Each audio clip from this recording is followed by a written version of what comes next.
नमस्कार, दृष्टि न्यूज में आपका स्वागत है। मैं हूं आपके साथ अंकिता। चलिए पढ़ते हैं खबर की ओर। भोपाल में कल्पना नगर में हिंदू युवती से मारपीट के मामले में मंत्री विश्वास कैलाश सारंग का बयान।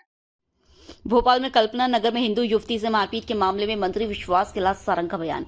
मदरसों की आड़ में कोई ऐसा काम करेगा तो बर्दाश्त नहीं किया जाएगा। दोषियों के खिलाफ कार्रवाई की गई है।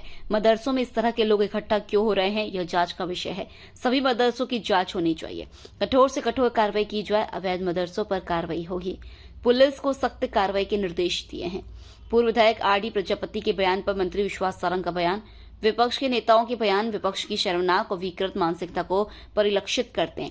राहुल गांधी ने फूल सिंह बरिया के खिलाफ कोई कार्रवाई नहीं की। इंदौर में राहुल गांधी बरिया के साथ घूमे। समाजवादी पार्टी के नेता हसन पर कार्रवाई नहीं हुई।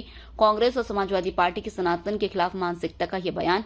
प्रजापति ने धर्माचार्य की माता के बारे में आपत्तिजनक टिप्पणी की। प्रियंका गांधी कहाँ हैं? केवल महिलाओं का अपमान करना और सनातन का अपमान करना यह विपक्ष की आदत हो गई है। जीतू पटवारी के बयान पर मंत्री सारंग का बयान। जो गोकशी करेगा उसे फांसी की सजा मिलनी चाहिए। दोषी कोई भी हो, कितना भी बड़ा हो, उस पर कार्रवाई होगी। गोकशी करने वाले को बख्शा नहीं जाएगा। दोषी अधिकारी, कर्मचारी और व्यापारी कोई भी नहीं बख्शा जाएगा। कोई कानून हाथ में लेगा तो ये बर्दाश्त नहीं किया जाएगा।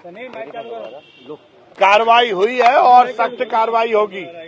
और मैंने तो कहा है कि सभी मदरसों की जांच हो। मदरसे में इस तरह के लोग इकट्ठे कैसे हो रहे हैं, और यदि इकट्ठे हो रहे हैं तो क्या गुंडागर्दी करेंगे? सबसे पहले तो मुद्दा यह है कि मदरसा क्या आधिकारिक था, उस पर भी कार्रवाई होनी चाहिए। हमने कहा पूरे भोपाल के मदरसों की जांच करनी चाहिए, और यदि कहीं भी इस तरह की अनैतिक बात होती है तो उस पर कार्रवाई होगी, सख्त कार्रवाई होगी। अभी जो दोषी हैं उन पर कार्रवाई हुई है, और मैंने कमिश्नर पुलिस से बोला है कि और सख्त कार्रवाई होनी चाहिए। पीसीसी चीफ जीतू पटवारी ये इल्जाम। देखिए, मेरा ये मानना है कि इस तरह से कानून हाथ में लेने का किसी को अधिकार नहीं है। किसी महिला को, किसी लड़की को क्या इस तरह से मारा जाएगा? और यदि ऐसा कानून कोई हाथ में लेगा तो उसको बर्दाश्त नहीं किया जाएगा। पीसीसी चीफ जीतू, देखिए, हम पहले भी कह चुके हैं, जो गौ माता का असम्मान करेगा, गोकशी करेगा, उसको फांसी की सजा मिलनी चाहिए। कोई भी हो, कितना भी बड़ा व्यक्ति हो, व्यापारी हो, अधिकारी हो, उस पर कार्रवाई होनी चाहिए, सख्त कार्रवाई होनी चाहिए। गौ माता का संरक्षण करना हमारा कर्तव्य भी है और हमारा दायित्व भी है।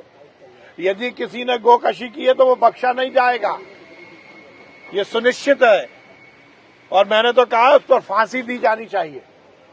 और फिर मैं रिपीट कर रहा हूं, अधिकारी हो, कर्मचारी हो, कोई भी हो, गोकशी करेगा तो वो बर्दाश्त नहीं किया जाएगा, बचेगा नहीं। निर्देश आने के पहले बरैया के खिलाफ कार्रवाई करेंगे। उसके इतर, उसके विपरीत जाकर बरैया के साथ में घूमने का काम राहुल गांधी ने किया। समाजवादी पार्टी के नेता हसन महिलाओं का अपमान करते हैं, और अब प्रजापति ने तो हद ही कर दी। सनातन के खिलाफ समाजवादी, कांग्रेस और विपक्ष की जो मानसिकता है उसका ये बयान आया। उन्होंने इतने बड़े धर्माचार्य की माताजी के खिलाफ बात की। ये उनकी मानसिकता का परिचायक है, इसको बख्शा नहीं जाएगा। प्रियंका जी कहाँ हैं, जो कहती थी लड़की हूं, लड़ सकती हूं, उनका नारा कहाँ गया? केवल और केवल महिलाओं का अपमान करना, सनातन का अपमान करना, ये विपक्ष की आदत हो गई। विजय सिंह समर्थन में उतरे हैं फूल सिंह बरिया के। उन्होंने कहा